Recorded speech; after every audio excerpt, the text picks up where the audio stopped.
आज की हमारी कहानी है, माँ जी आप मेरे संस्कार की बात ना ही करें।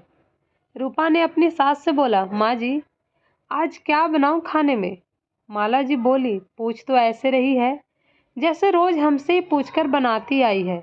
रूपा ने कहा, जिस दिन पापा जी मंडी जाते हैं, मंडी से एक साथ कई सब्जी लाते हैं, तो हमेशा पूछकर ही बनाती आई हूँ। जब आप लेती हैं तो एक ही लेती हैं, उसमें भला क्या पूछना। माला जी, जबान तो कैंची जैसी हो गई है इसकी, देखो तो कैसे जवाब देती हर वक्त चलती रहती है, जैसे संस्कार दिए हैं मायके वालों ने।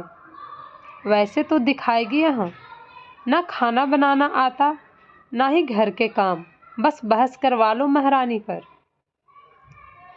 रूपा बोली, माँ जी आप मेरे संस्कार की बात ना ही करें, मुझे भी आपसे बहस नहीं करनी। बताना हो तो बताइए, नहीं तो और भी काम है मेरे पास, बच्चे आते होंगे स्कूल से। रूपा इतना कहकर रसोई घर में चली गई। यह रूपा के ससुराल में रोज होता है।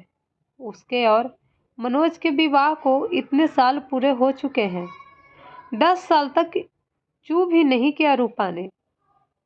बस सुबह से शाम तक सास ससुर, देवर, ननद, पति, बच्चों की खातिरदारी में लगी रहती। देवर का अभी पिछले साल विवाह हुआ।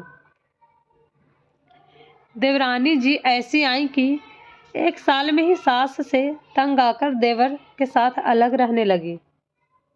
उसमें भी सास को रूपा ही बुरी लगती। माला जी कहती, छोटी बहुड़िया पढ़ी लिखी हैं, नौकरी करती है वहाँ, इसलिए चली गई घर से। कभी उसकी बुराई नहीं की, क्योंकि वो दहेज में रूपा से दुगने पैसे जो लेकर आई थी। ऊपर से उसके पिता, बड़े भाई, छोटे भाई और सभी सरकारी पद पर उच्च ओहदे पर थे। आते तो हमेशा खूब सामान देकर माला जी को, जो माला जी की जुबान बंद करने के लिए काफ़ी होता। कह कर जाते, माला जी हमारी बिटिया बहुत नाजुक है, इससे घर का काम नहीं होता, इसलिए तो हम लगवा दे नौकरानी। खूब जवाब देती छोटे की बहू, पर मजाल है उसको एक सुनाई हो आज तक। माला जी ने, क्योंकि समान पैसे के लिए सब कुछ सुनने और सहने को तैयार थी माला जी। दूसरी तरफ बेचारी रूपा, गरीब परिवार से, पिताजी किसान, एक भाई वो भी मानसिक रूप से ठीक नहीं था। इसी वजह से बेचारी को हमेशा ताने सुनने पड़ते। जब विवाह करके आई तो मनोज ने साफ साफ कह दिया, मेरे छोटे भाई बहन अब तुम्हारे बच्चे जैसे हैं, इनके विवाह तक सारी जिम्मेदारी हमें ही निभानी है। रूपा भी मनोज की बातों पर खरी उतरी। अपने बच्चों से भी ज़्यादा प्यार दिया उसने देवर और ननद को। बच्चे भी उसके विवाह के 8 साल बाद हुए, क्योंकि मनोज को लगता था कहीं मेरे भाई बहन की तरफ रूपा का ध्यान कम न हो जाए। वैसे तो मनोज रूपा को बहुत प्यार करता था। उसी के सहारे वो माला जी की करेले से भी कड़वी बातों को शहद की तरह घोल कर पीती रही। 1 साल पहले ननद रानी भी घर से विदा हो गई, पर अब रूपा जवाब देने लगी थी। अब वो भी अपने शरीर मस्तिष्क को आराम देना चाहती थी। हर वक्त कितना सहे। रूपा ने एक बात समझ ली थी, आप जितना जुल्म सहोगे लोग उतना ही आप पर जुल्म करेंगे। जिस दिन अपने आवाज़ उठाई उसी दिन से कुछ कम हो जाएंगे। रूपा खाना बना रही होती है और अपनी सोचों में गुम थी। तभी अचानक दरवाजे की घंटी बजती है। माला जी, सुनाई नहीं पड़ रहा क्या? कब से घंटी बज रही है, बहरी हो गई है, दिखता नहीं मैं पूजा कर रही हूँ। बबीता जी इतना कहकर अपने जाप करने लगी। रूपा दौड़ती हुई आई और दरवाज़ा खोला। अरे सोनम, आप इस समय सब ठीक तो है ना? सोनम गुस्से में, अरे भाभी, अंदर भी आने दोगी या सब बाहर ही पूछ लोगी? सोनम रोती हुए चिढ़ कर बोली। अपनी बिटिया की आवाज़ सुनकर माला जी पूजा बीच में ही छोड़कर आ गई।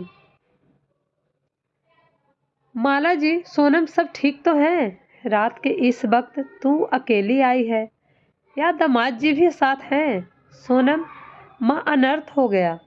आपकी बेटी को उसकी सास और पति ने मिलकर धक्का मारकर घर से बाहर निकाल दिया और कहा, जा अपने मायके, हमें अपनी मनहूस शकल मत दिखाना आज के बाद। माला जी गुस्से में, इतनी हिम्मत उन दो कौड़ी के लोगों की? मुझे तो पहले ही पता था वे ऐसे ही हैं। पर मनोज के बापू कहाँ मानने को तैयार थे।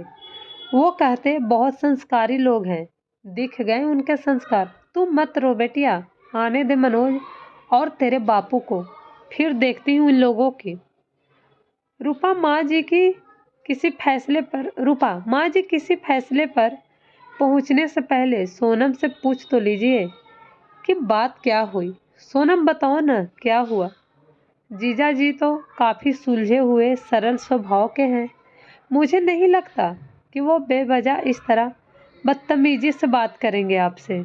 माला जी, हाँ हाँ, तुझे तो मेरी सोना भी गलत लगेगी। जब से आई है बस हम माँ बेटी के ही पीछे पड़ी रहती है। रूपा माँ जी, मैं सोनम से बात कर रही हूँ, आपसे नहीं। तो बेहतर है आप थोड़ा चुप रहें। तो बोलिए सोनम, क्या बात हुई? सोनम फपक कर रोने लगी। भाभी, मेरी कोई गलती नहीं है, आप ही बताइए, किट्टी पार्टी जाने में भला क्या बुराई है? आजकल सभी लेडी जाती हैं। मैंने बस इतना कहा, मैं किट्टी जा रही हूँ, मम्मी का खाना नौकरानी बना देंगी। कोई ज़रूरत हो तो बता देना। आपके जीजा जी बरस पड़े, कहते, दिखता नहीं माँ की तबीयत कितनी खराब है। तुम्हारा ये रोज रोज बाहर जाकर पैसे खर्च करना मुझे पसंद नहीं है। अब आप ही बताइए, उनकी माँ तो हमेशा से ही बीमार रहती हैं, तो क्या मैं अपनी ज़िंदगी जीना छोड़ दूँ? बोलते हैं तुम जब से आई हो घर में नौकरानी का खर्चा, तुम्हारे अनाप शनाप खर्चे इतने हो गए हैं, मुझे छोटी की भी शादी करनी है। इन सब चीज़ों के लिए पैसा नहीं है मेरे पास। मुझे भी गुस्सा आ गया। मैंने भी कह दिया, भाभी, कंगालों के घर शादी हुई है मेरे तो कर्म फूट गए। एक बीमार औरत, एक कंजूस पति, कुंवारी ननद के बीच पिस कर रह गई हूँ मैं ऐसे ही रहूँगी, नौकरी कर लूँगी, पर अपने शौक नहीं छोड़ूंगी। बस इसी बात पर इतना सुनाया, भाभी, नौकरी करनी है तो अपने मायके जाके कर, यहाँ माँ की सेवा करनी होगी। मैं आ गई इसलिए अब मैं उस घर में कभी नहीं जाऊंगी भाभी, कोई वहाँ मुझसे प्यार नहीं करता। रूपा ननद सोनम की पूरी बात सुनकर सोनम के आंसू पोंछते हुए बोली, ऐसा नहीं है सोनम कि कोई आपसे प्यार नहीं करता, गलती आपकी भी है। माला जी, ये क्या बोल रही है तू? एक तो वो इतनी परेशान है, तू उसी को गलत बोल रही है। यही संस्कार दिए हैं तेरे माँ बाप ने तुझे कि अपनी ननद को उल्टा जवाब दे। माँ जी, आप बार बार क्यों मेरे मायके और संस्कार को बीच में लाती हैं? और माँ जी, आप संस्कार की बात तो कीजिए ही मत। माँ जी, ये आपके ही संस्कार हैं जिस कारण सोनम अपना स्वर्ग जैसा ससुराल छोड़कर लड़ झगड़ कर यहाँ आई है। अगर संस्कार दिए होते अच्छे बुरे की पहचान करना आती, इन्हें मैं कभी अपनी ननद नहीं, हमेशा बेटी माना है। जब इस घर में आई थी 9 साल की थी सोनम। मैंने इनसे कहा, कितनी छोटी है। मुझसे उन्होंने कहा, सोनम मेरी बेटी जैसी है, उसकी आंखों में कभी आंसू मत आने देना। और मैंने ऐसा ही किया। सोनम, क्या गलत कहा जीजा जी ने? पता है आपको जब मैं ब्याह के आई यहाँ तब आपके भैया ने साफ कह दिया मैं कोई खर्च नहीं दूंगा तुम्हें फिजूल खर्च के लिए। मेरे सामने 2 बड़ी जिम्मेदारियां हैं, मेरे छोटे भाई बहन, पिताजी बीमार रहते हैं, आमदनी का जरिया सिर्फ मेरी छोटी सी नौकरी है। आप लोगों की देखभाल के कारण ही हम लोगों ने कोई बच्चा नहीं सोचा, पर रोज रोज माँ जी के ताने भी सहे। लगता है बांझ ही रहेगी ये, जरूर कोई कमी है इसमें, तभी बच्चे नहीं हो रहे। हमारे कर्म फूटे थे जो ऐसी बहू हमें मिली। तब मेरे स्वाभिमान को ठेस पहुंची। मैंने कह दिया आपके भैया से समाज मुझे जीने नहीं दे रहा। अपना फैसला बदल दो, एक बच्चा कर लेते हैं, आपके भाई बहन की कोई अनदेखी नहीं होगी। तब जाकर गुड़िया मेरी गोद में आई। दिन भर माँ जी के ताने, घर के कामों में लगी रहती। शायद ही कभी मैंने बाजार का रुख किया हो, मन मार कर रह जाती।